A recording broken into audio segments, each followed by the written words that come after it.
अभी लोकसभा चुनाव हुए और भारतीय जनता पार्टी की तीसरी बार मोदी जी के नेतृत्व में लगातार तीसरी बार यह सरकार बनी है, तो मैं मोदी जी को बधाई देती हूँ इस रिकॉर्ड जीत के लिए उनकी।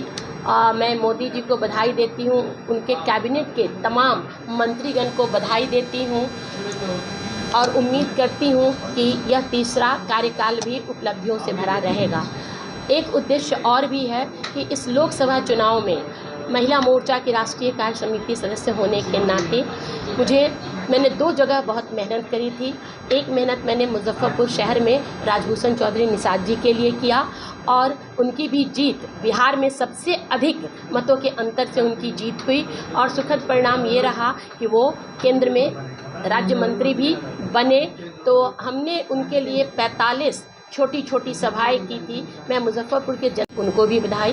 दूसरी एक अहम जिम्मेवारी मुझे उड़ीसा में दी गई थी और उड़ीसा के केंद्रापाड़ा में मैं बैजयंत जय पांडा जी के लिए गई और भी वहाँ के विधानसभाओं में मैं घूमी थी।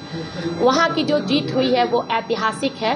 30 वर्षों के राज्य को पलट दिया जनता ने मोदी जी पर विश्वास करके और वहाँ पर सुभद्रा योजना, वहाँ के बच्चों को, लोकल बच्चों को सरकारी जॉब में या एम्प्लॉयमेंट देने की बात जो मोदी जी ने की थी उस पर लोगों ने विश्वास किया। 21 लोकसभा सीटों में से 20, 147 विधानसभा सीटों में से 78 सीट यानी कंप्लीट मेजॉरिटी जिसको कहिए वो उड़ीसा की जनता ने दिया। मोदी जी के कामकाज पर उन्होंने मोहर लगाया है।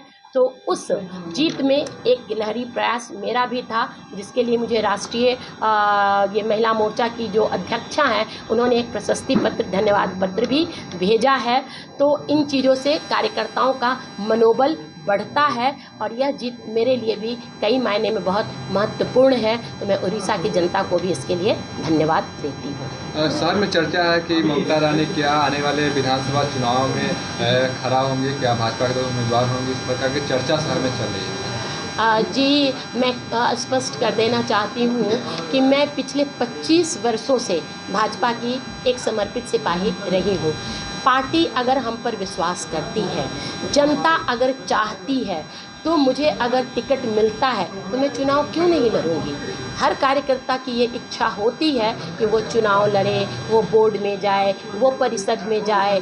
तो मेरी भी एक स्वाभाविक सी ये इच्छा है, लेकिन मैंने पहले भी कहा कि जो शीर्ष नेतृत्व फैसला करेगा, मुझे अगर पार्टी ने मौका दिया, मुझ पर अगर पार्टी ने ये जिम्मेवारी दी तो मैं बिल्कुल जाऊंगी जनता के बीच, बिल्कुल चुनाव लड़ूंगी। अभी विधान पार्षद का सीट खाली हुआ, इस्तीफा जिस प्रकार से देवेंद्र चंद्र ठाकुर ने दिया, तो क्या लग रहा है आप उम्मीदवार होंगे आप लोग में से?